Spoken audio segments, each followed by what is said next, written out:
do is I'd like to introduce our panel.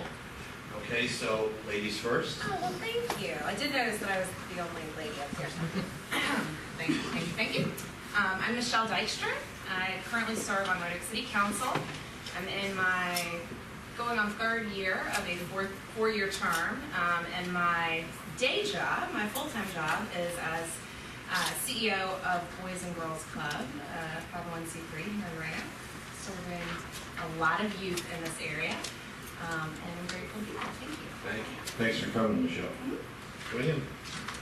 I'm Will Sellari. I make films, and I work in marketing, work some in politics, and generally what I get paid for. So, hard got it. Thank you, sir. Yeah. All right, Al Bedrosian, former Roanoke County Supervisor for the Highlands area.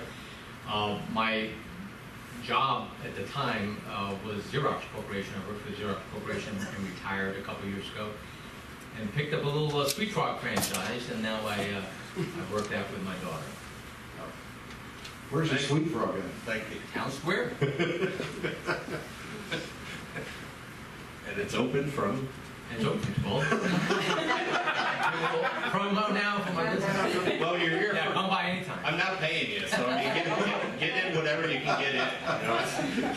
You know, you might as well get the best of the time we're going to spend together. And we do serve both sides of the aisle here, so. Greg. Greg Aldridge. I do political consulting, and I'm the president of the Roanoke Tea Party. My primary business, other than that, is advertising, marketing, and internet web work. Good, thank you. All right, so you know this is free speech. You've got something in your hands. I want to give you just a little bit of understanding about myself and why I'm doing this. I just started a nonprofit. It's called Transform Roanoke. You can see it on the sheet there. And one of the things that we're going to do, of course, is help people in our community in lots of different ways. And you can see the way we're going to do that on the sheet. One of the things that's really driven my passion for this is the fact that the political environment and the way that we're talking to each other has gotten to the point that's starting to scare me.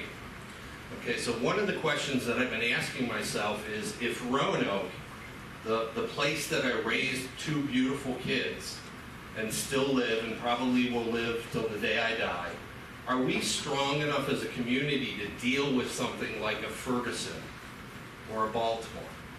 Okay, and I really don't know. Okay, I think we are, but I think we have to start having deeper conversations about some things that are difficult to talk about. Okay, so with the help of these four folks, we're going to try to model some discussion about free speech. And we're going to be doing this with really three intents. What's the meaning of it? Because a lot of people don't understand free speech from a government and legal aspect, as well as a community aspect, and whether you're working for a private company or you're working for the government, that kind of thing. And then we're going to talk a little bit about the limits. Should there be limits to free speech? And if we're going to put limits on free speech, what is the cost to our community? Okay, because I believe there is. Okay, I think that we either talk or we fight. Okay, that's kind of where my starting point is. And I want us to talk in a more positive way. So you'll see the ground rules. You've probably already looked up there. You've probably read them. I'm not going to go through them. But basically, that's the way that I think, Dale Thompson thinks, that we should be interacting with each other. Okay, trying to find out what the truth is, rather than the talking points that we get from whatever side or whatever ideology we think we're on. Okay, and I think that's what's happening. 50% is in this corner, 50% is in that corner, and every now and then one or more come into the center and we battle, and I don't like the way we battle. So today we're going to try to model that behavior and see if we can come up with some understanding about free speech. Does that make sense? Y'all with me? All right. We're going to go for an hour, and then we're going to make a decision. Okay? So just kind of pay attention. You don't have to participate other than just be engaged. And we'll ask you later whether you want to ask questions or you want the conversation to continue. Okay? So panelists, the first thing I'd like you to do is I'd like to, with your perspective and all the work experience and the, whatever you've been doing throughout your life, can you give us your definition of free speech? And again, we'll start with Michelle. Oh, I'm so lucky.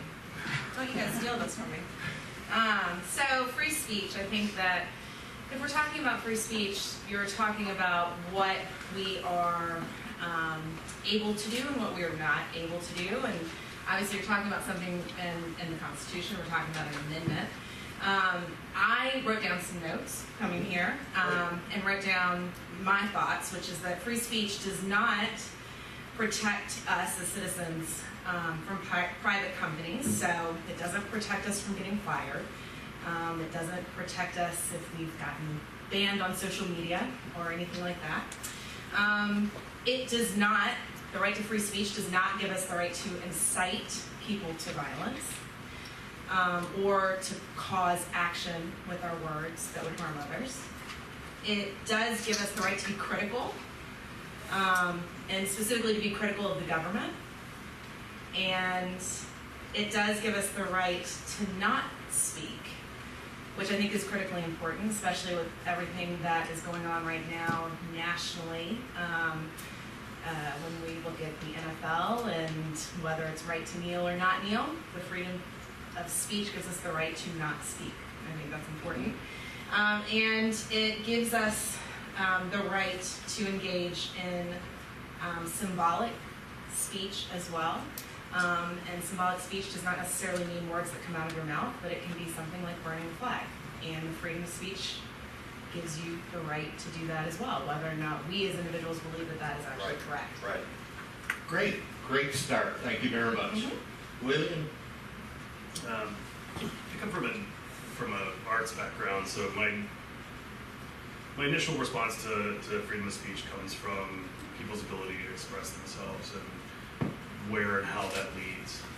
I agree with Michelle that there's a privatized version of freedom of speech, which is limited, and I think there's also a kind of socially responsible version of the limitations of freedom of speech also.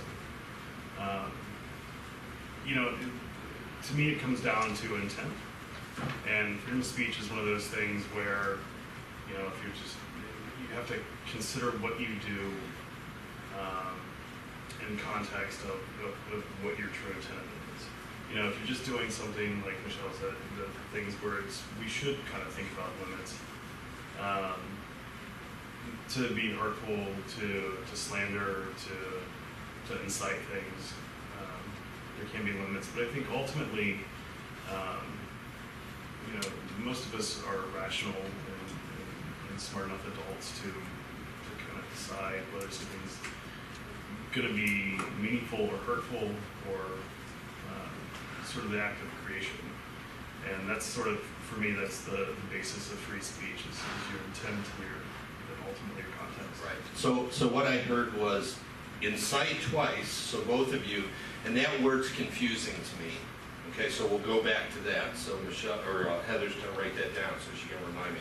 So to incite violence, that's kind of a vague phrase, so we'll have to go back to that. Sure. And then you brought up another intent.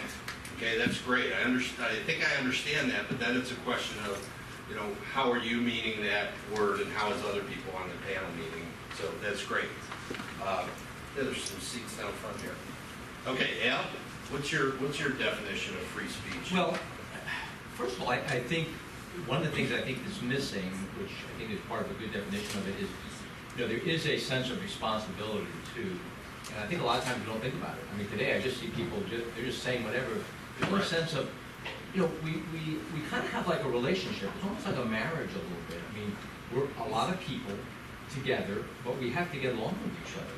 Right. The other option is you have revolution and we kill each other and then we start again and then we go a little longer and then we get mad again and get divorced again. I mean, you can't keep doing that. So I think there's got to be a sense that, okay, we have the ability to speak. We should never be scared to say things that are on our mind, to be able to talk to each other, because I think there's that private freedom of speech. I want to be able to come to your house, we can talk. I don't have to feel that somebody's looking over my shoulder. And then also, being in government, I think there was a great ability for people to come and be able to address government Right. and to be able to speak what was on their mind.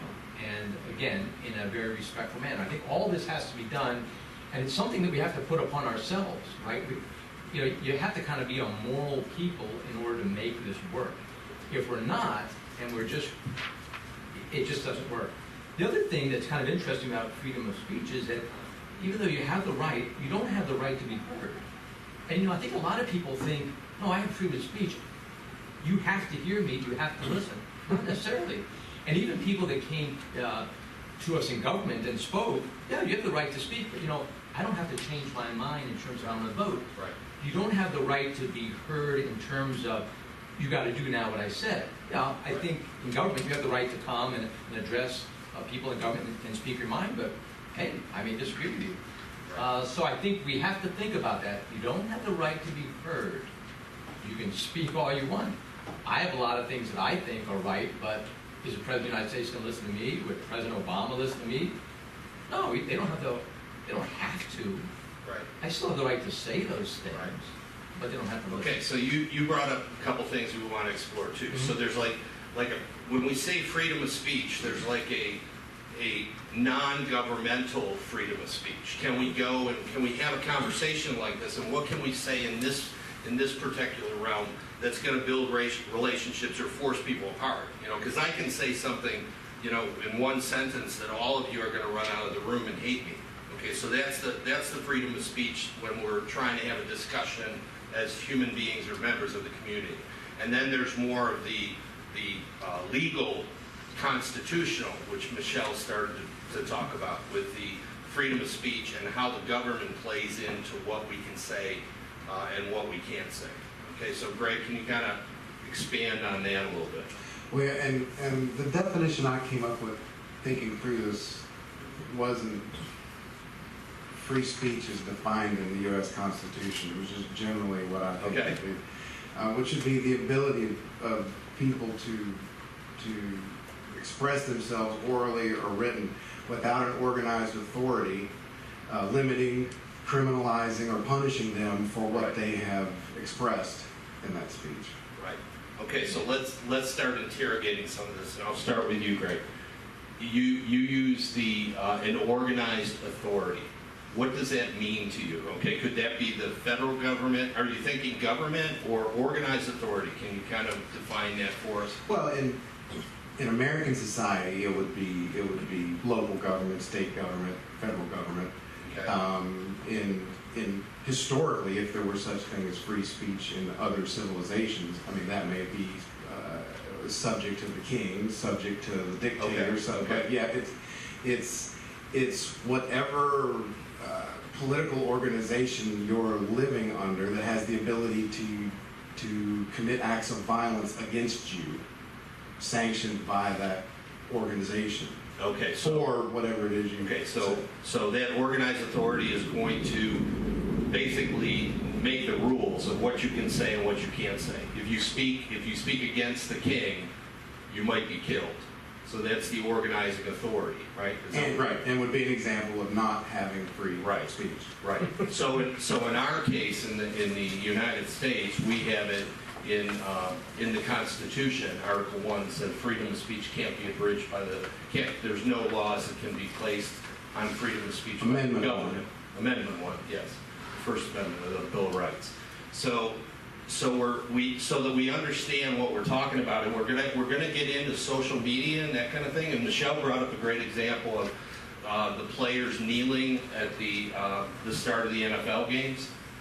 Can they do that or not? So let's not answer that question right now. But social media and private companies and us in the market square, what can we say? What can't we say? And then probably we'll get into some of the limits of, is it a good thing to say certain things even though we can't? Because that's where I think we're going. We're getting so violent in our language that we're getting closer and closer to physical violence. So that's one of the things I want to explore today too. Okay, so let me go back to Michelle and William and talk a little bit about this word incite. Okay, we know one of the classic cases is that I can't yell fire in a theater full of people if I don't believe that there's a risk of fire.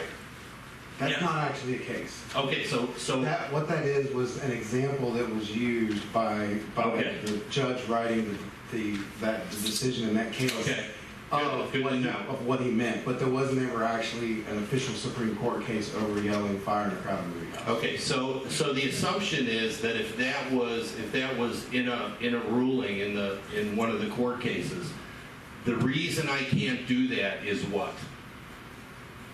Is it because I would be creating harm to the people that are going to be rushing out of the theater? Yeah, yes, go ahead. Well, We're not going to take a lot of comments from it, but I know you've got a lot. I know you've got a lot of information about it. I just want to say that I think that the ruling was actually wrong, because it's, if you have his example shouting fire in a crowded theater, it's, if anybody is hurt, then you are liable for those injuries. But you can still yell. But I would think that as a pure understanding of free speech, there should be no limitation on a person shouting fire. Okay. So what I'm trying to get to is, what does the word incite mean? I mean, how do you guys define it? You both used it. So what would be the limits, and then we'll determine, is that a governmental limit, or is that just a social norm and I think that's where you get back to context, right? Like legally, Westboro Baptist Church can do whatever they want, right? right. Is that insightful? Absolutely. And those are the kind of things where, again, legally, socially, we kind of come to some gray area and some tough waters. I have my personal beliefs about it. I'm glad to an extent that we can do as much as we can, but then there's also, like you said, you kind of have to take context. If I voice my opinions, if someone asks me what I think about nitro brew coffee, and I say something that someone doesn't like, well, the context was there. Someone asked, I answered. But if you're doing something, if you're using your expression to, like you said, the example with fire, to create a reaction on others because you disagree or you have a position or you're trying to be, again, hurtful. I think that's the idea of inciting something. I mean, you can incite good things too. I mean, don't get me wrong. Mm-hmm. But Yeah, I think that we the think of it context, as a negative word, don't we? right? I think the context, though, again, context is the big key there. Your intent and context. And if you are, again, if your intent is good and it might be misguided, well, that's one thing. There's misunderstandings and people can rationally talk those things out. But if your intent, again, is to incite something negative or to incite violence, to incite a number of bad things, and that's kind of where we get into that, I think, debate about whether or not free speech covers your ability to incite things. Right. Well, that's essentially where the Supreme Court ended up. I mean, the original case where Oliver Wendell Holmes cited the comparison of yelling fire in a crowded movie house was actually Schenck versus the United States. And Schenck was a socialist who was against the draft. And so he would go to where they were lining up to go to be conscripted, Right. or right. sign up for the draft, and he Right. would hand out leaflets and tell everybody, the war is evil, conscription is slavery, and they arrested him under the Espionage Act. And they decided that in that particular case, that because his speech was causing harm, that they had, under the Espionage Act, they had every right to criminalize what he had said. Now that was undone in '69. In Brandenburg versus Ohio, they went back, and it's unusual for the Supreme Court to undo what it does, but Right. in that case, they went back, more like what William's saying, and decided, all right, his intent was not to commit a criminal act. His Right. intent was to tell people what he Right. believed was to be true about what was going on, and they undid the prior restraint, which was initially put in the Schenck versus the United States, and decided at that point the government can't decide in advance that your speech is prohibited.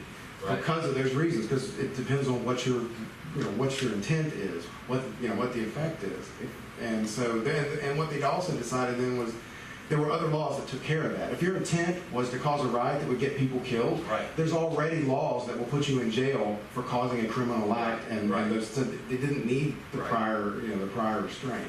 But if I'm going to yell fire in a crowded theater, my intent is to create chaos. Your intent may just be to be weird, Or to be disruptive. or Yeah, to be or disruptive. to be. That's- There may be That's great, Not thank you. necessarily to cause violence. Yeah, to Yeah. cause harm to other people. You're just trying to stir the pot for whatever reason. Or get attention, be the Yeah. class. There's all kinds of reasons that are not criminally, criminal intent for Right. doing something idiotic. Well, Right. So Dale, to answer Sure. your question, I think, what I specifically said, it does not give you the right to incite people to violence. Right. So it does not give you the right to incite other people to violence.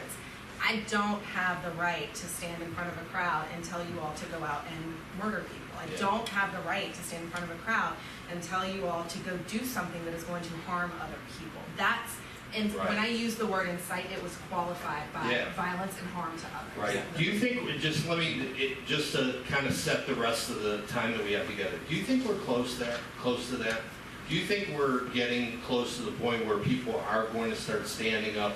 Now, we see it on the news and we see it on Facebook. Every now and then somebody will say something and you'll go, wow, that's pretty darn close. You're kind of asking them to go and hurt other people. Can I speak as a Yes. woman?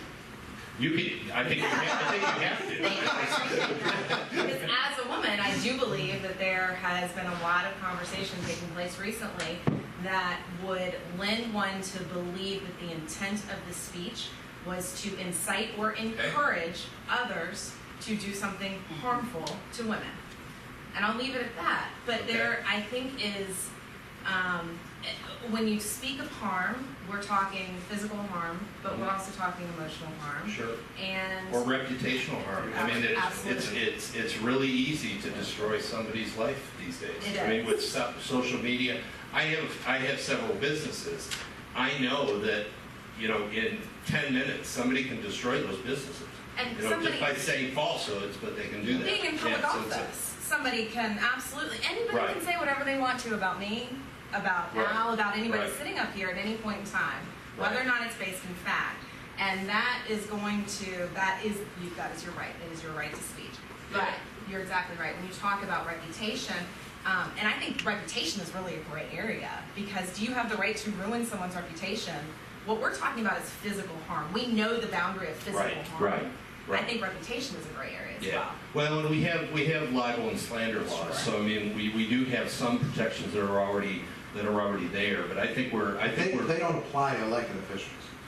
Like, we Yeah, can say that's whatever right. we want to Yeah. about Al and about Michelle, Yeah. but not about William and I. Right. So we have standing to sue for libel if someone says Right. something untrue about us, Right. but a politician, an elected politician, Right, does. good to know, They're- good to know. Can I say Yeah, something too? yeah, please. On this whole incitement thing too, the other side of that is I think we're also becoming a society that is very thin-skinned.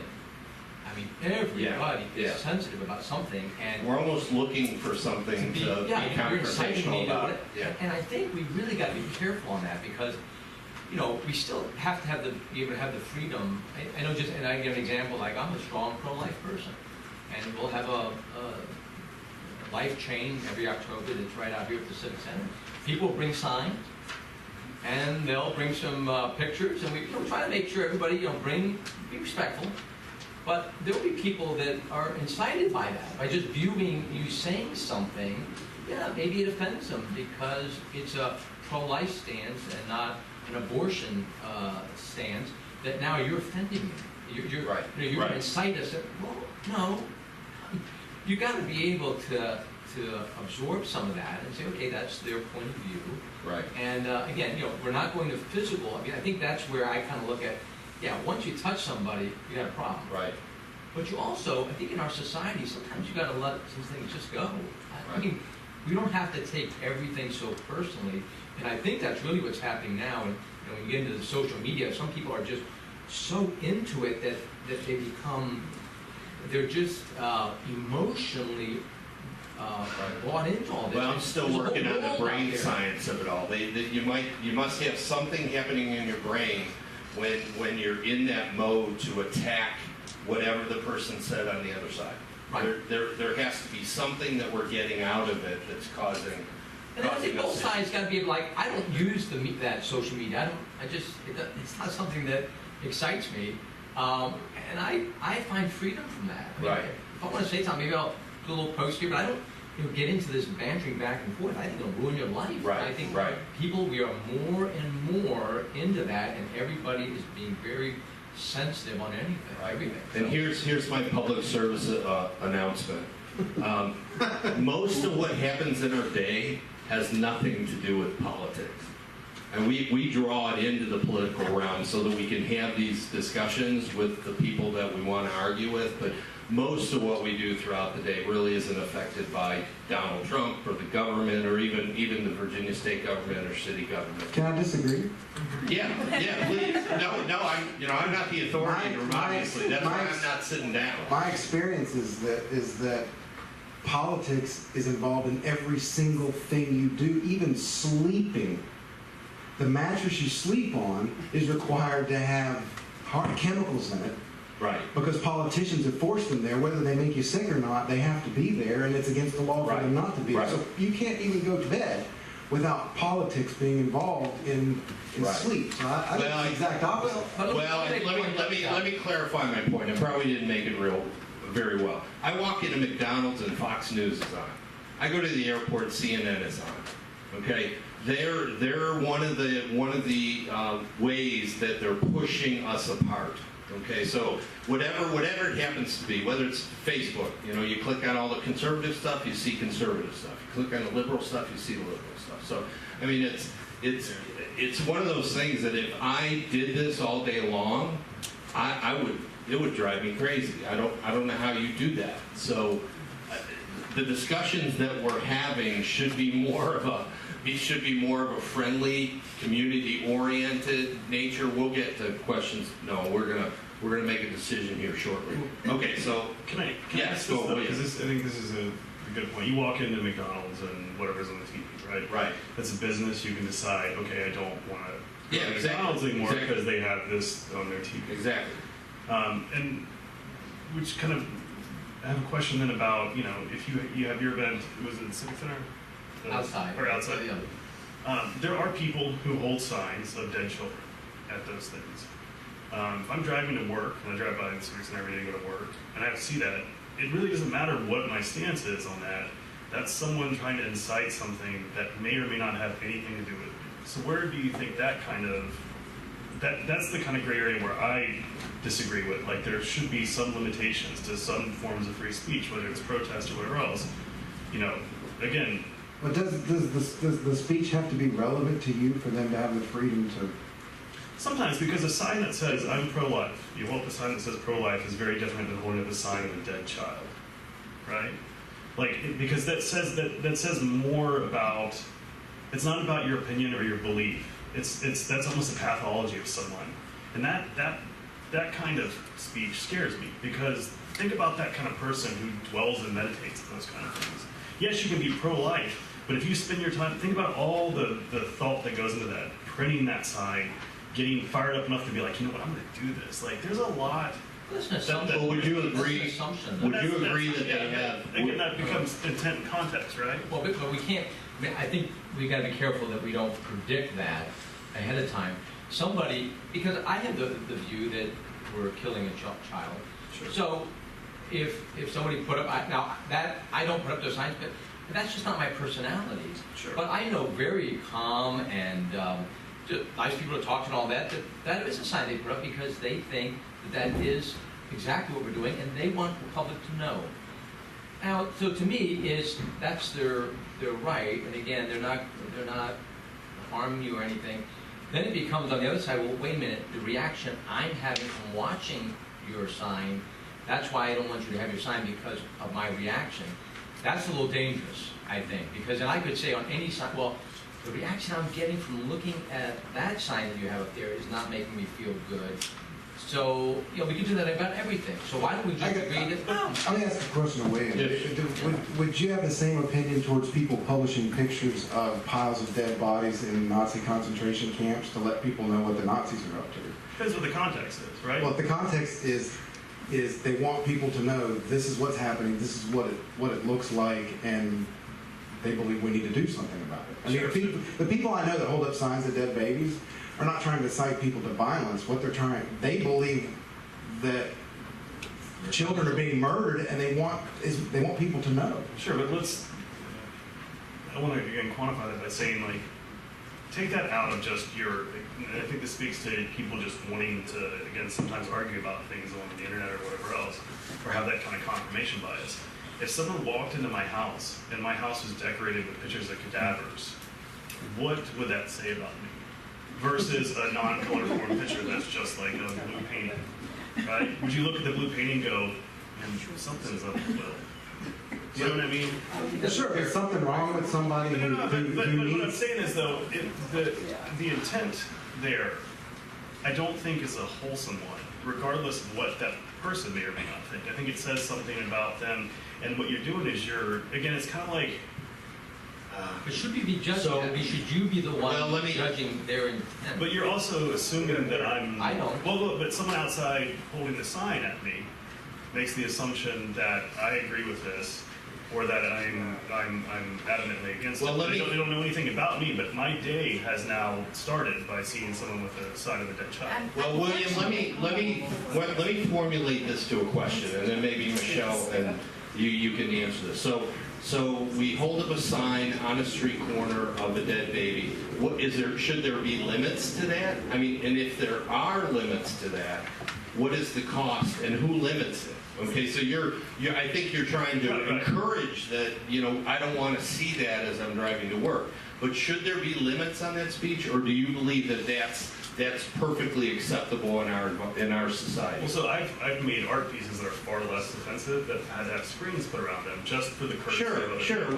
We've had the Mapplethorpe exhibit, and there's a lot of different things like that. There's times where you have to be over 18 to see a certain movie. You have to be over 13 to see it. Like we Right. have these ideas, but that for some reason is fine. And I Right. don't understand, and maybe that's my point. Like, I don't think Well, it's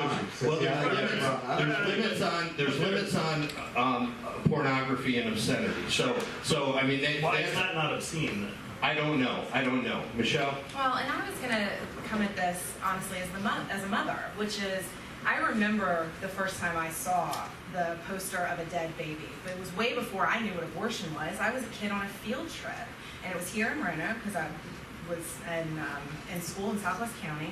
And we were on a field trip, and there were people protesting abortion, and I had no idea what abortion was, but I remember seeing a bloody dead baby on a poster as a fourth grader, and having to go home and ask my mom what that was, where I think what we're talking about is trying to protect people who don't want to be exposed to that from seeing it. And so when you're talking about public right-of-way, or you're talking about something that is visible to the public, what right do the public have if they don't want to see it? If they don't want to be exposed to it? How do you protect yourself? And where we end up really fighting over this is trying to say that what I want is what everybody else wants, or, and I totally understand well and agree with you with, yes, we do have in art and in other, we have censorship. There's censorship for a reason in order to protect young people, really, the majority gay. So the limiter would be the government? I mean, who decides on those limits?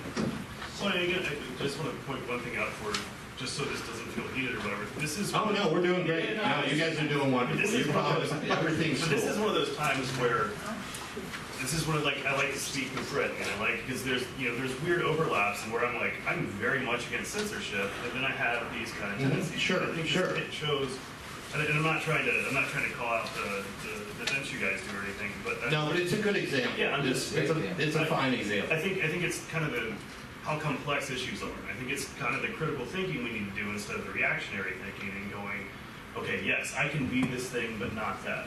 I can be adamantly against certain things, but not go to this extreme, as where sometimes, social media, things like that, we end up going to those extremes. Well, that's what we're trying to Yeah, find. whatever else. It's almost like there's a box that we want to put all the things that we don't want to be offended by. But then my question is always, who's the person that's going to decide that? You know, is there free speech to do things that are offensive to people who don't want to see that?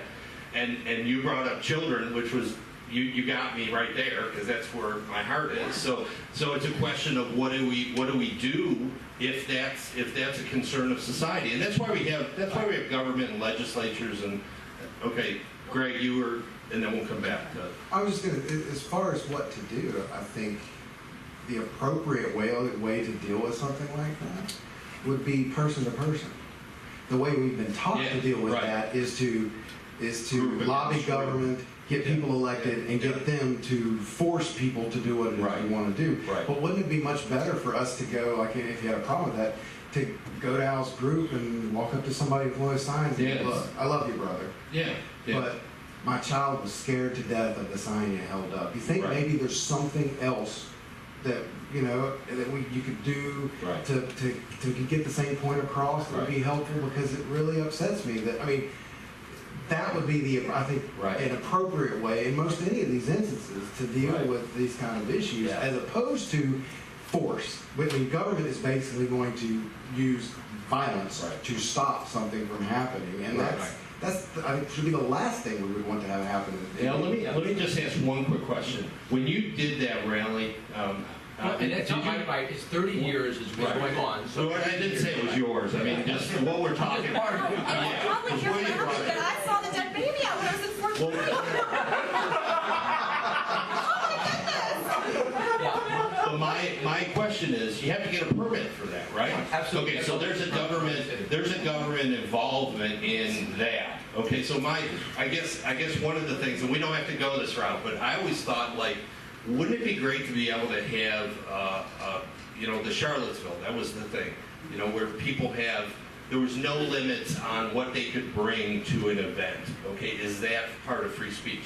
And I'm just throwing that out there because we're not going to have time to address that one. So we got to figure that out. But there is already government involvement in that because there's a permitting process, and I'm sure there's rules that you have to do certain things. Probably not about content or anything. Right, So, and reminder, a life chain rather, the issue of life and abortion, all that has been going on longer than I've been alive, right? So it's a contentious issue because people are passionate on both sides. And if you're, I would just ask people on the other side, and usually when I have a conversation, is realize that if you thought the way I did, that you're actually ending a life, then maybe you would have a little passion like somebody would be that holds up a sign and says, hey, we're killing children. Do you all realize that? We use these flowery words all the time, and like you said, maybe you as a child wouldn't even know it for the first time because society has made us all believe like it's just this thing that happens. Right. So people are trying to be persuasive and say, do you realize what it really is? We just want you to know that. Right. So I say that because that's why they may bring out a sign like that. The other thing is, though I walk by people all the time that may have offensive t-shirts. Maybe gothic look. I have a lot of gothic looking people. Right. Well, that's not my belief, and I think it's kind of, a little gloomy and scary. I don't like it. So should I be offended by it? Well, I'm not. I just walk by and say, that's their life. That's the way they like to live, and I have my own life. So I guess I just find that I'm not as sensitive to these things. It ruins my day when I see something disturbing. No, look at it, make a judgment. Maybe it has a little validity. Right. Maybe the next time you ought to look and say, I wonder why they're holding that sign up. Maybe it has a little validity, and maybe there is something that could change my mind about how I feel about that issue. Right. Versus that everybody just, oh, it's offensive, tear it down. Right. I just think that's probably a better approach. Yeah, sure, but I agree. I think people should, especially you should learn about things you disagree with, or that give you pause, because that's the way you grow as a person, right? Sure. And I think there's some personal responsibility beyond what government, and I think this is where me and Greg see very much eye to eye on a lot of things, is there's a lot of personal responsibility, whether that's socially, whether that's morally, whatever you think it is, that the government does a bad job of sometimes, that people do a bad job of. But again, I think dressing in all black versus, if you want to talk about dark and morbid, again, it's that I decorate my house with either pictures of cadavers or non-abstract or abstract art. You know what I mean? Like there's a. But it's all free speech. It's all free speech, so that we can do it. Right. Let's bring it back to free speech. It's all free speech. Are we in agreement that I can hold a sign that, out on the corner. Dale, Okay, go ahead. your question was Michelle. on limits. Should there be Yes. limits to free speech? So Exactly. to bring it back to that question, what we've already set up here today is that the governmental limit that we have put in place is with regards to age, right? We have determined that 18 and under is a minor, 18 and above is an adult, and so that is the limit that we have put on what people should be exposed to or can be exposed to. We've created that boundary. What did we do? I don't think we created that up here. No, we didn't Oh, create I that. thought you just said we mentioned No, that. just kind of in I'm saying- society. I'm In talking about- society, we protect Well, but our you're walking on the yes. street all the time, you see stuff all the time. You can't Right. protect, like going to an event, maybe like going to a movie, they would have something where you actually have to enter a But building. legally, our police force recognizes a minor, anyone under the age of 18, as having different responsibilities as that to an adult, as to somebody over What they 18. can see or what No, they... what? No, just, Oh, okay, fine. it is a different, I'm gonna say this and regret saying it. Let's not do that. But we have differentiated based on age in our society, and government has set up limitations based on age, what you are allowed to do at one age, what you are not allowed to do at another age. So when we talk about whether we can limit things as a government, the one limit that we have in place is based on age. If you are under 18 and you are over 18. Unfortunately, and while I wish I could protect my child from everything that Will is talking about, everything that is dark and everything that personally offends me because I don't want my child exposed to it, I know that I can't. And because we live in America, because we live in a society, I know that as a parent, it is my personal responsibility, and now we're getting into the Right. personal responsibility to explain to my child, and when she does see things that I wish she hadn't seen, I have to come up with the adult way to tell her that's not something that we believe in our family, and here's why. And I have to be able to have an adult conversation with my 5-year-old daughter. And so, when you talk about limits, I think the one limit that is in place is based on age.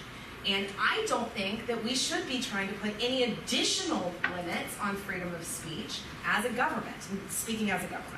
Well, and like I said, who's the person that's going to make the rules? That's the thing that always stops me. It's kind Yeah, of let the market and the take other the thing, rules. Madison said that if we lose free speech, we lose the republic, because that's what allows us to have these discussions without hurting each other. Right. So. And what I would say is let the free market make that decision. So if you're a group that does that, and people say, oh gosh, and again, they disregard you, Right. and they Right. put you at a,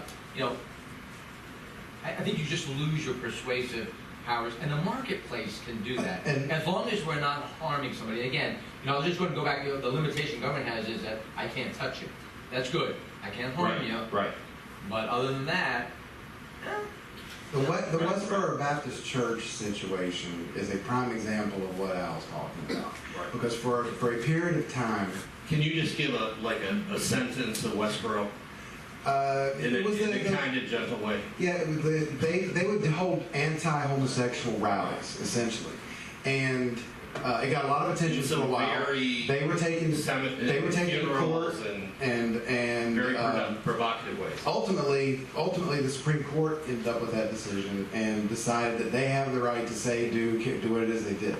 But as what Al's saying is what ended up happening was, because of how vicious and obnoxious and rude and hateful we perceived what they were doing to be, they were basically sidelined, completely out of existence, and you don't hear, know, or see anything they're doing anymore because the marketplace of ideas that he's talking about eliminated them from Right. our community. Plus, if we have free speech, we know who these people are. They're out in the open rather than underneath. And I would where rather they can know pop out exactly. without us being prepared for them, or our kids being prepared for them. Michelle. I'd like to, and this, if you guys don't want to go down this route, please let me know. But something really interesting that I think that happened actually at City Council this past Monday was a conversation about panhandling. Because panhandling is that's a great protected one. by freedom of speech. Yep. And in the city of Roanoke, we had an aggressive panhandling ordinance in place, which meant that if you got to the point as a panhandler where you were touching or somebody felt threatened physically by your asking for money, then there was an aggressive panhandling ordinance in place that was going to give the police a reason to arrest you. We had to rescind that aggressive panhandling ordinance because there's a Supreme Court case in the state of Virginia that said that it was illegal, that we can't even, that even they have the aggressive, right to do that. they have the right to be aggressive. The limitation again is when you is physical violence, is when you touch someone. So we have in the city people that are really upset about panhandlers. They're really upset about people down, especially in Market Square. We've got a lot of people that are standing on Elm Avenue. That's the route that I take every single day. But our police department does not have any legal right to arrest panhandlers because they are expressing freedom of speech. And I think they got rid of the squeegee people in New York City because they were touching property. It was a property issue because they used to be all over the place, and they used to do their windows, and then they'd have a bucket they could throw a few dollars in. So that's a really great one. Thanks for bringing that up, Michelle. Appreciate it. Well, and that came about, the fix to that, which was Mayor Giuliani, came about because they weren't just cleaning your window and hoping you give them a donation.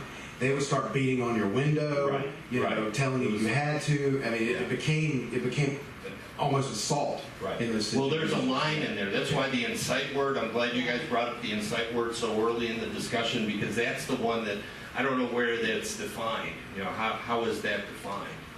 I think you got to force the panhandlers should have to get a permit because you're making money, and they should have to fill out a tax thing because all the money is coming in. All that money is in the station, and they should have to itemize it.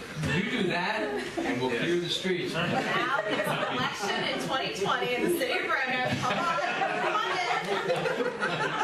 I think instead of licensing the panhandlers, I think we should unlicense the rest of the population so we don't have to beg government for the ability.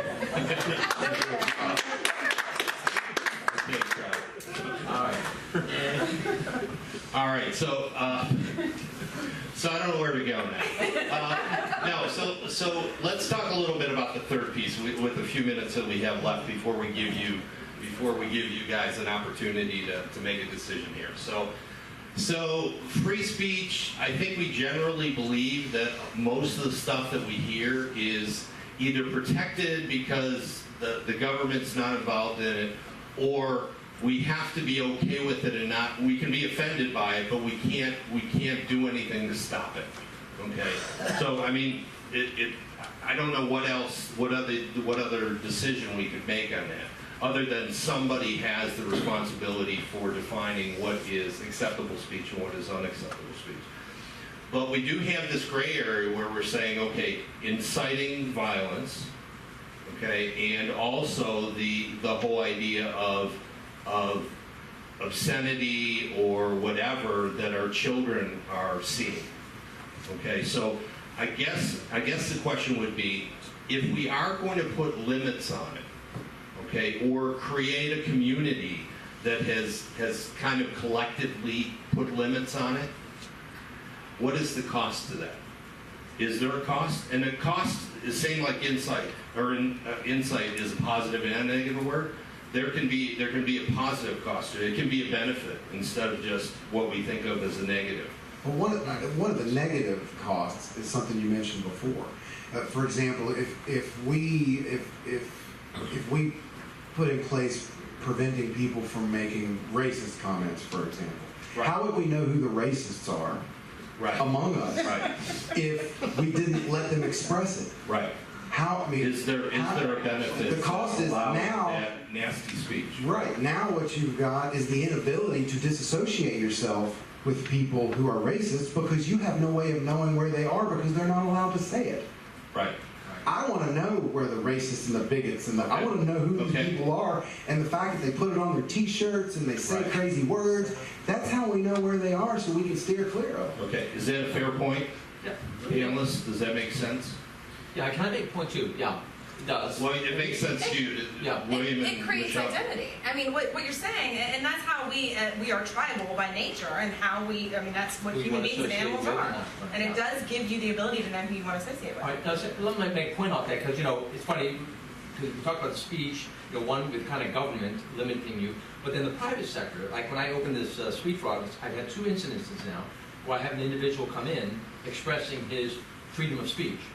So one is on a shirt, okay, with an obscenity. Right. So to me, I'm not having that because that's not what I believe in. Okay. So I say to the individual, you cannot wear that shirt in my establishment. Now, technically, I don't even know if I can or not. But you know what? Here's the deal. Well, it's a private business. What's You private should be able to, You should be depending able on to. where you live, you may not be But able. my thing is, if government ever came down and said, okay, you pick up part of the tab of this rent, because I'm paying for this, the rent of this place. If you want to tell me who I have to and who I can't, Right. because they always say it's public space. You know, you're in the public, so you have to allow Right. whatever. So my thing is, you cannot wear that. And I told him he had to leave. So he How'd left. that go? Well, he was very upset, and his family was there, his had wife and children, and I probably shouldn't have said this, but, you know, but I told him. Thanks for sharing. Well, no, here's the deal. He said, I said, I cannot believe that you're wearing that shirt. I said, first of all, I think it's just the wrong thing to do, but secondly, you know, Sweet Frog is like it's a family place. Right, Kids are- right. And he just chuckled, yeah, my kids were right over there. And I said, you got children? I said, yo, what kind of a father are you?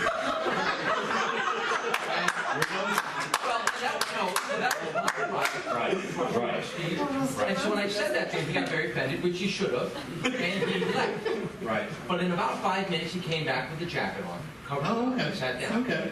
So that was probably, That's, you know, and I probably should have gone up to him and thanked him. That's probably the compromise. yeah, you probably would have given him free yogurt or something. You didn't say anything to him when he came back When in? he came back in, the store was busy, you know, he went and sat down. But I probably, as a gesture, said, you know, I really appreciate Yeah. that. Yeah. Yeah. But he's gone, so I don't think he'd ever come back. The other one came, the other person came with his pants below his butt. And you know, the whole design, the whole Right, thing. right. And I said, you cannot wear that in my establishment. Right. And the girlfriend he was with kind of said, yeah, I tell you, you shouldn't be doing that. And he walked out, and he was gone. Right. And the funny thing was, he was open carrying, and that didn't offend me one bit. But the fact that he had his pants below, I don't want to see that, and it's my establishment. So to me, the freedom of speech thing, I love it, because you know what?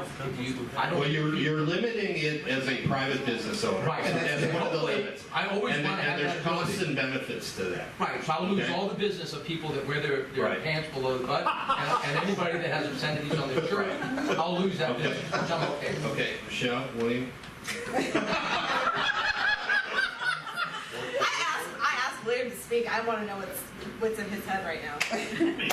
Yeah, as a private business owner, Fair, right. do whatever you want. And the market, Well, and the market we've seen dictates, it just like in you said earlier. the political realm too, you know, people not being served in restaurants and things like that. So we've seen that, Let me- whether it's good, bad, or indifferent. Yeah, it's a hypothetical though, and to play devil's advocate.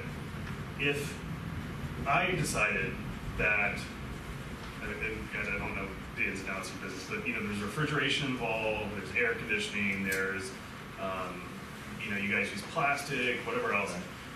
There's sugar, and I decide that these things are harmful, and I don't want to see them in my community. I don't want it to be polluted because it's bad for our children. I don't want them to have sugar, whatever else. I do have the right not to go do business, but overall, if I decide to make that like grand statement, I mean, Just tell everybody there's a they're flip not- side of it. Yeah, well, Yeah. but again, I think again that's that line where you go, okay, what do I believe? What are my like opinions, and what is me being socially responsible? You know, saying like, hey guy, your shirt, that's a very bold shirt. Maybe put a jacket on. Thank you. Here's some free ice cream. You could have had a customer for life, All right? right. Wow. Well, no, you guys can discuss. That's your terminology. Yeah, but hang on, guys. You guys can discuss the way to do it. I want Yeah. Michelle to have the last word here, and then we're going to make a decision Oh, I with love this. this. Thank you. No, I was going to say though that what we're really talking about now is we're going from freedom of speech towards a discussion on discrimination, which are two totally separate. No, that's freedom. No, freedom of speech. They had the freedom to come in, and they were. Absolutely. Right. But when we were talking, we started down the road of talking about race. We started down the road of my mind immediately went to gay couples and wedding cakes, right? I mean, Yeah, we are right, starting down a conversation as a business of do you have the right to discriminate? And I think that's a whole other conversation that we don't need to get into right Yeah, now. that may be for future meetings. Okay, so we're going to make a decision here. We're going to decide, do you want the conversation to continue for the next 30 minutes, or do you want to ask questions of the panelists? Okay, and we're going to do this by applause. Okay, so pick a category. Don't cheer or clap for both. Okay, so how many people want the discussion to continue for another 30 minutes? How many people want to ask questions? Okay, all right. So what we're going to do is we're going to try to do this with my microphone. I've got enough cord here. So we're going to try to do this, but like I said, make your question short. Make it a question. Don't give me a soliloquy and then answer the question. Okay, so first question. Okay. And just so you know, Michelle has a previous commitment, so she'll be slipping out. So if you want to ask her a question, anybody want to ask Michelle specifically a question for the panel? Thanks, Dale. That was real sweet of you. Just trying to give you every opportunity. Just stick my foot in my mouth. Thank you. No. I'm sure somebody's probably going to look at the tape and say, how many minutes did Michelle have? How many minutes did William have? How many minutes did I wouldn't want you to. Somebody will do that, and it'll be on Facebook, and underneath, my name will be underneath there somewhere. Okay, who's got a question? Okay, let's go up front here, and then Don, I'll pass the microphone to you. Just try it. Brian, well, throw it at Brian. Brian will catch it, and he'll throw it to you. I think freedom of speech has a lot of parameters that are hard to frame. And there's one universal rule that says, do what you will, but harm no one else. In Christianity, it's called the golden rule. So how do we best apply those rules into how we set up free speech? Right. You want to go? I'll tell you what I tell my husband. There you go. Right. So yeah, and I agree with you, Terry. So I think I try and live by do no harm first and foremost. And anything that I say, anything that I do, my intent is to do no harm. That doesn't mean that I have the right to expect that from everybody else in the world, though. And all I can do is to try and teach that to other people in every aspect. And I think I'm amazed at how well this group has done today at being very respectful. Honestly, I didn't anticipate it to go as well as it has. But, I think that we've got a lot of common ground. And again, everybody came at this with the idea that we were going to be respectful to one another. And in society, that is all we can ask. Social media gives you the easy pathway to be a disrespectful with a click of a mouse. And it has just made it too easy because you don't get to look somebody in the face when you're saying that to them. And they can say it to so many people at the same time rather than face to face, like Al and William are going to have a conversation of what Al should have said to the guy with the brewed shirt on, right? Thank you, Brian. Yeah, don't go too far. I don't think we got too much. Can I just add a little something? Please do. Please do. Just before we ask that second question, though, because we talked about this Christian ethic, though, right? And that we should do no harm to others and treat other people like you want to be treated and all those things. But as our society, we start moving away from that fabric, and I think that's the underlying cause of why we have so many issues today. Is that we're all moving away from that fabric. Oh, it's also Buddhist. Do no harm is also okay, Buddhist. whatever. It covers. Yeah, no, I got you. But so let's just for this moment say, a rule that everybody abides by. America is not becoming that anymore. America is becoming. I don't want to abide by any rules. I mean, I'm independent. I want to do my own thing. So this framework where maybe it kind of held us together a little bit in the beginning, I think is starting to, crumble a little bit, and where we may say, well, that's the reasonable thing to do. There are people that don't think it, or think that their approach is reasonable because that's the way they learned it. So the farther and farther you get away from a kind of a somewhat homogeneous kind of fabric that says we all somewhat believe similar things, the more we get away from that, I think it's harder sometimes to have that, because I may be talking to someone that has a just totally different mindset on what is right, wrong, whatever. Like the guy with the shirt. I mean, he had children and everything, but to him, that was okay. Yeah, it didn't matter. We were on planets different. Yeah. It wasn't a small difference. He was right out there in the open, loved life. So that's a problem I think sometimes we're getting, which I find it's harder sometimes to have that conversation. Yeah, if you have time. Well, I mean, and I'm going to sneak out after this. And Greg, I'm going to give you a hug because you're the only one that I didn't hug. On my way out. But no, I think that, unfortunately, I think that we have always been on separate playing fields as human beings, since human beings began walking the earth. There have been monarchies, there have been overthrown kingdoms, and there have been people fighting, and there have been people who have been disrespectful and who have murdered people and who have killed people.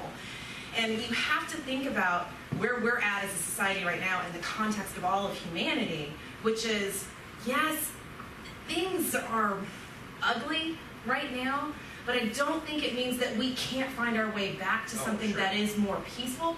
Thanks to opportunities like this, I don't think it has anything to do with religious beliefs.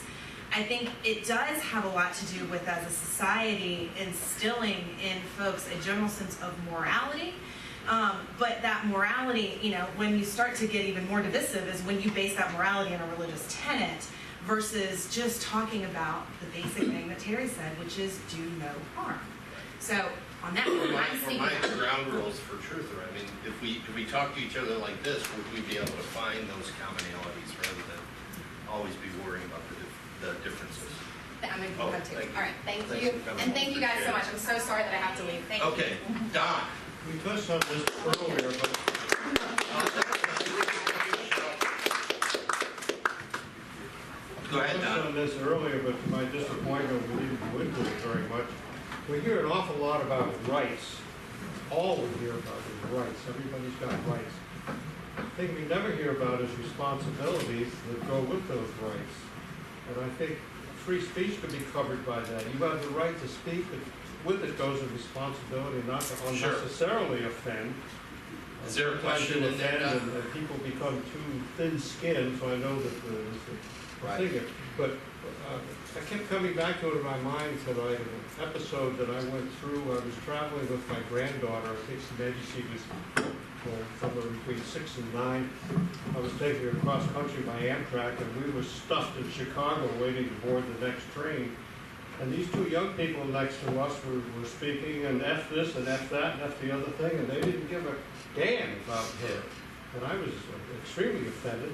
I don't remember if I said anything. It's very likely I did. They were quite large But individuals. so what you're saying is that free speech requires responsibility for that speech also? Absolutely. Okay.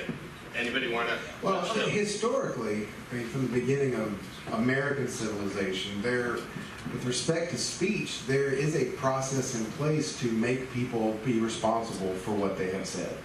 I mean, civil court, the ability to have a grievance adjudicated is our process from the very beginning of this country for dealing with someone needing to take responsibility for the effect of something that they've done in the exercise of their free speech. So that's the libel and slander? Yes, and that is, I think, a healthy, normal, and proper way to deal with it. As most of us seem to agree from earlier, So having... you do have the responsibility. Sure, I think... Through the legal system. I think what's happened is people want to take a step ahead of that and decide, well, rather than see if something happens and they need to be held responsible, let's just not allow them to do it in the first place. We seem to be moving in the direction of preventing the entire thing at all, as opposed to holding people responsible singularly for what they have done and what effect that What has. about language, though? Well, like the offensive language, that's not illegal, is it? Right, No. and that's a curious thing, is that you use the word damn to describe the F word.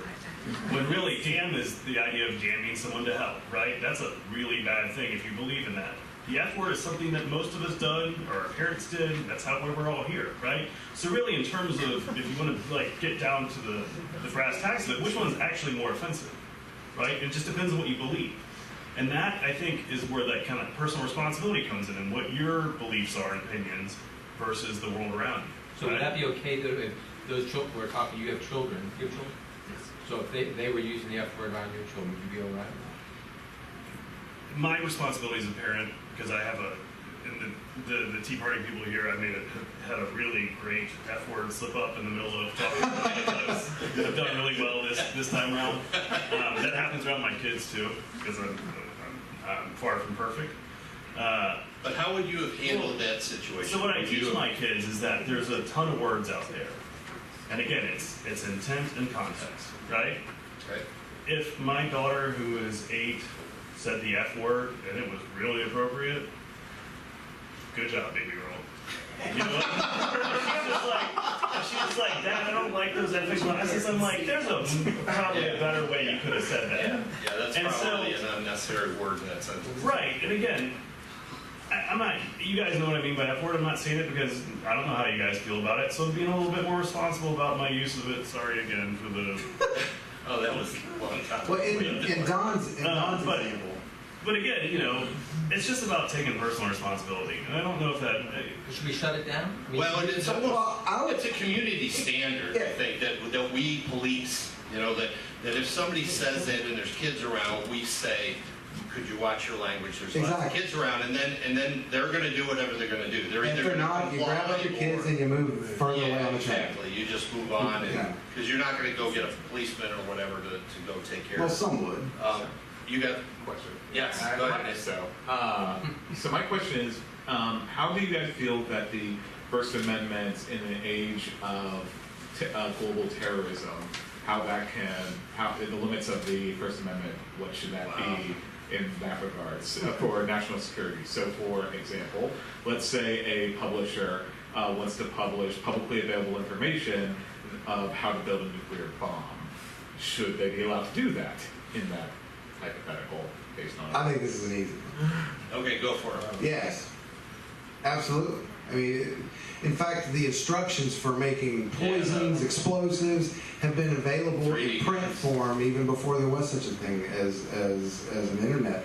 The issue here is that whether anything you say or draw in and of itself is bad, and it's not. What's bad is if you build one and use it on innocent people. So publishing it, that should be a criminal act. If I take what somebody's published and build it and murder people with it, then there is a law in place to deal with what happened. But not the person who put it out there. The person who put it out there is simply publishing. I mean, and that would go for the academic community as the development of that was happening. Right. As further developments happened on top of the original discoveries. Are professors not allowed to? Would professors then not be allowed to publish the findings of nuclear theory? Right. Because it would lead to better bombs. I mean, Hey, what do you think about that, Yeah, coming from your world? And again, I'm a big science fiction fan, so this is like the bread and butter of like science fiction. Like, what is a thought crime? What is Minority Report, Time Cop? All these like perfect examples of movies where you arrest people before they're able to commit a crime or they're able to do bad. It's kind of the same principle. It's like, well, if only we hadn't invented dynamite, then X, Y, or Z might not have happened. You can't go back and undo things, but again, I think that falls back onto that sort of idea of personal responsibility. And sometimes, and this is a tricky, slippery slope, and everyone here, I'm sure, has an example that proves and disproves this. I'm sure a lot of people wish they could undo things. They could de-escalate a situation. They could take out part of an equation that then had a better outcome, right? Preventing anything, you name it. They go back in time and kill Hitler. It's, whatever else. But ultimately, the only thing you can do is decide to be a better person, right? To do something that's good. And to say, I give you the nuclear codes and bombs, whatever else, it's really what you decide in a sense to do with it. So you're okay with the publishing of that information? You agree with It's Greg gonna that happen. it's a simple decision that yes, it can be put out there. Sure. Okay. To an extent. To an extent. Okay, so that's where. So what does to an extent mean? Well, I wouldn't go. Hey, it's like so if someone's in prison because they assaulted a number of people, you don't give them a knife to whittle with in their cell, right? Use common sense in terms of what is safest for other people's well-being, whether it's seeing signs you don't like, whether it's keeping, it's like if I made a movie with a bunch, I've made a Rambo movie, it would not get rated G, right? Right. It's that kind of consideration where you go, okay. Yeah. So you're coming back to personal responsibility.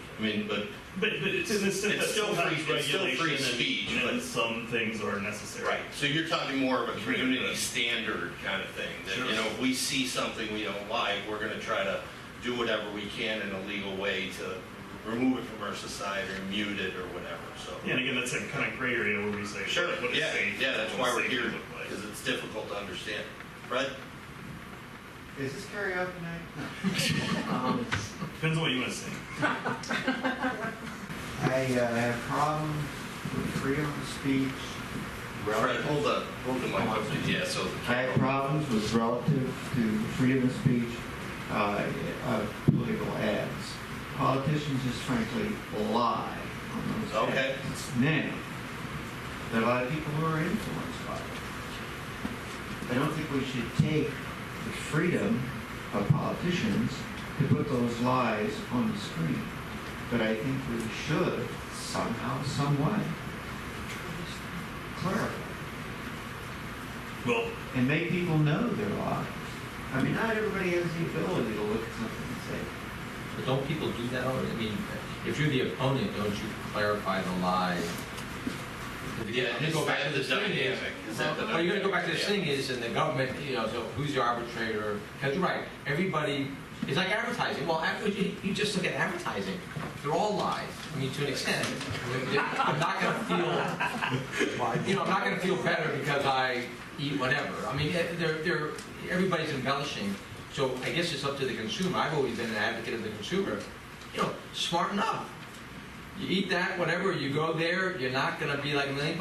It just doesn't happen. You got to be a little smart about this. And I would agree with the ads I see on political folks. I take it with a little grain of salt, check it out, see what the opponent says, and kind of make my own decision. I don't think that you are a good example of you're a smart guy, and you look at that, and you're able to make some judgments about what is said.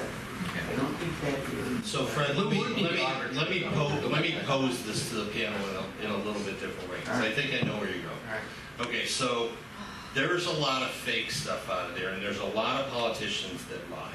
Okay, so I think what Fred's asking is the same thing that I would love for you guys to communicate to me. Are there sources that you trust that are fact-based? Because if you see one of my rules up there, it's are we speaking truth based on fact or just somebody's opinion with some outrageous, extravagant statement about it? But then my question comes back to the panel. If that's the case, and we're trying to figure out that, who is the arbiter? And I think, Al, you're saying the arbiter is, I guess, the opponent, if it's a political ad, because your opponent has an opportunity to say, he's a liar, this isn't the way it is, here's my fact, here's my source, and that kind of thing. And it's also the market, rather than somebody else. May I add an example of what I'm talking Well, I think we got, Leah, I think we understand the general thing, so let's go ahead, Greg. Al's, I think, is probably the least objectionable way of dealing with something like that, which is, the opponent in the election needs to point that out. Right. The problem with deciding we're going to have, a government panel that finds the truth is that you got to elect people to get people on the panel. Who's the arbiter? So you got the same politicians who are lying in their ads are the ones that are going to be on this panel. That's not going to solve it either. Even if you had a third party that could discern for you within the context of political advertising facts, you can lie with facts. Yeah, You can tell absolute untruths using absolutely factual material. So even that isn't going to do it. What we probably would be better off doing is if we as a community would do this, talk to other people about those very things, face to face, one-on-one, put groups together and have group discussions where you work through these and become more interested at finding the truth that can be found as opposed to figuring out a way to impress your truth on the opposition. Right, exactly. William? so I'm one of the people who makes those ads. I don't make all the truthful ones. I don't make attack ads, and what I do is, and my way into this is by talking and interviewing people. Right, lots of times, especially if I'm making an ad for someone, I'll sit and talk with someone for an hour while I film them. And you guys don't know this, but sometimes those ads don't get made. And my responsibilities, especially as someone who is proactively supporting a candidate, for example, is I try to bring some aspect of them out that is what I hope they bring to politics, what they bring to city council or whatever, right? So I've done ads for 4 of the sitting council members right now. And I think those did a really good job of explaining who those people are. And there's some glittering generalities about some of them. Be like, oh, I support schools. I mean, it's easy to support education or whatever else. There's a bit of that. But I think in a lot of ways, what makes, and you guys are all smart people, you can tell the difference between when something's like, this guy doesn't think you like chairs. There's a difference about it. And then a politician saying, listen, I grew up here, I spend all my time here, I'm just invested in this city. Right. I think, again, that's sort of that personal responsibility that we can all take and just use our common sense and, go, okay, yeah, maybe, whether I believe this or not, I should put the, this is what you should be mad about aside, because that's not it's not real. Well, and the other thing, and Fred, you and I have talked about this, on our walks on Thursday. You get to the point where if you're in this side and you have this type of ideology or you believe this on a particular issue, it's your responsibility and it's our responsibility to teach the kids. They need to go to the opposite side and read it. Okay, they can't just sit in their own box and read what is affirming their belief. They have to go look at the other side. It'll do several things. It'll clarify their own beliefs as well as give them a better understanding of the other side, so they can have discussions in an intelligent, caring method. So we don't do that. We don't have time to do it. That's why I'm looking for the sites that are kind of in the middle that are trying to. But Dale's right. One of the best things I ever did was argue my butt off with Greg online and be like, okay, just go have lunch. And I feel like, again, we don't see eye to eye on most things. But I'm a better person for it, and my views are more dynamic, and I have a better understanding of even the things I don't agree with. Yeah, so I was auto research. That's the way I am with Dale. He's a dedicated conservative, and I talk to him a lot. I'm a bleeding heart liberal, and we get along beautifully. We talk about a lot of stuff and so forth. I don't think he's learned a lot from me all the Speak for yourself. I've learned an awful lot from him. I don't think he's learned from me. He's still conservative. But there's always Well, and you're a lot more conservative than you think you are. Exactly. Yes, sir. I just returned a couple of nights ago from a trip about 2,700 miles in each direction. Oh, wow. I'm still a little tired. And earlier this week, I encountered 2 separate individuals.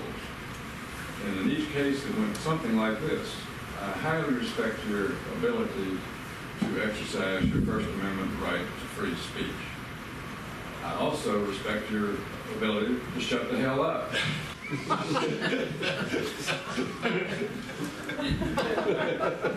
Silence is golden, yes. Yeah, like Michelle said, you also have a right not to speak.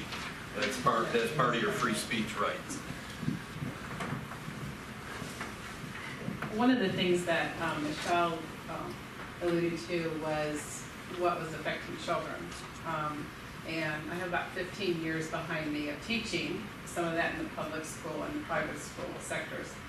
And when you brought up the idea of the t-shirt, we used to have one of my co-teachers would look at them and say, you're a hot mess, leave my room, go turn that shirt inside out, or I'll give you something else to wear. And she wouldn't tolerate it. So when I look at that and listen to all this today, what we're teaching our children is the more critical question here. Because they're the ones who are going to live past us. And so I guess my question, as a teacher, there was in locus parentis, basically protecting our teachers and our administrators from doing in whatever realm they were in. What can we be doing so that when our children enter into a public or private sector, in the educational process, they understand they don't have freedom of speech to wear that offensive t-shirt, to do something, say something offensive to other people without consequences, ramifications, or responsibilities. And I think that's the part where, the parents will affect it, but what can we be doing? And I'm not one about a whole lot of extra government, but I certainly see that there needs to be an intervention starting in that place, not necessarily at the adult level. So what do we do with kids other than model for them? Because I think that's huge. Gosh, I don't know what else you can do. I mean, the child, we homeschooled all of our 5 children, and to me, it's the home is where you need to bring them up, and you need to teach them those roles and responsibilities and things that you should say, things you shouldn't, how you should dress, how. I think society is trying to, has been doing this for a while, rip that relationship between a child and a parent away, separate them. And, I know you're talking public school, but I think one of the things, these school systems, it's just becoming so much more indoctrination than it actually is an education. I mean, children are coming back, and I only say that because I was asked to come to a school when I was in the Board of Supervisors because they were offended at something I did. And I sat in a classroom and I thought, what is this? I mean, I was really, go back, 4 or 5 of them up front with these Gothic things, and they were doing that intentionally because they knew I was coming in. They wanted to kind of just have that, and it was like, what? I mean, what are you guys? And I just felt, and even the teachers were a little bit aggressive, and I thought, interesting. I think that was more or less because it was you. Well, it could be, but I don't mean that. I don't mean that to be offensive. I just mean that I think they invited you because they had an issue with you, and they wanted to be confrontational with you because they had a problem with Bedrosian. No, I agree. But to find the teachers involved, and then what I found mostly in the classroom though, when 20 children, so 3 or 4 of them kind of aggressive, 2 of them that were kind of supportive, and the rest of them totally apathetic to what was going on. They could care less. They're ordering. I never knew you could order food while you're in class. I didn't know that. It's like an ordering thing, and people are bringing in food, and they're thinking, okay, a long time I guess since I've been in school, but I really felt like these children were really, this indoctrination process was happening, and I'm so clueless on that because, like I said, we educate our children at home. My values are directly being transferred to them. Now, whether they keep those values or not, it's their deal. It's the road. But we're like, it's direct connect. With the school system, it's like, you take them for 8 hours, and bring them back. And I think more and more, as we're getting more polarized in our society, what teachers are teaching, we may be very surprised. That's not, you shouldn't be doing that. It's more, William, go ahead. Any thoughts on There's kids? a cure for that. There's a cure for that? Yes, give to each child or student within your care all the neuroses the student can bear. You do that every day. From a former. We'll have to start taking walks. I think we got to start taking walks together. William, your thoughts on children and. Yeah, education's a tough thing. My daughter's had some really good opportunities in public schools that I really like, and she's in some really great classes, and I don't think they go far enough. I wish I had the time to homeschool my kids in a way that I felt was effective, but most of the world just doesn't, unfortunately, have that opportunity. I think the best thing you can do in terms of education and getting kids thinking critically and out there is, for me it was traveling, it was seeing the world, it was doing things, it was being exposed to, whether it's going to the art museum or whether it's going to the zoo or whatever else, just getting outside of my day-to-day. Like, I loved hanging out with my friends. When I was 14 and you told me I could never leave the basement for a week and we just hang out there, play video games, like watch movies and watch, eat crap, and do that, that's all I would have done. But really the best thing was getting out, learning that there was tools. Like at the time I was making music and making art and whatever else, and so I would get these tools to make things. I would go into that little cave, I'd go back out in the world, go back in the cave and test all these things and learn about, how to process those things, how people responded to what I was doing, what other people do in these situations, what cities are like, what the country is like, wherever. And those kind of things, I think, broaden your ability to go like, I don't love the F word, but I'm gonna be okay if I hear it. I don't, I don't want a Jackson Pollock in my house, but I understand why this was a big deal when it happened. I understand that I could make this, but again, it's that intent. You learn that kind of critical thinking. Again, helps you be a well-rounded kid or citizen or whatever you want to be. Okay, thank you. Greg?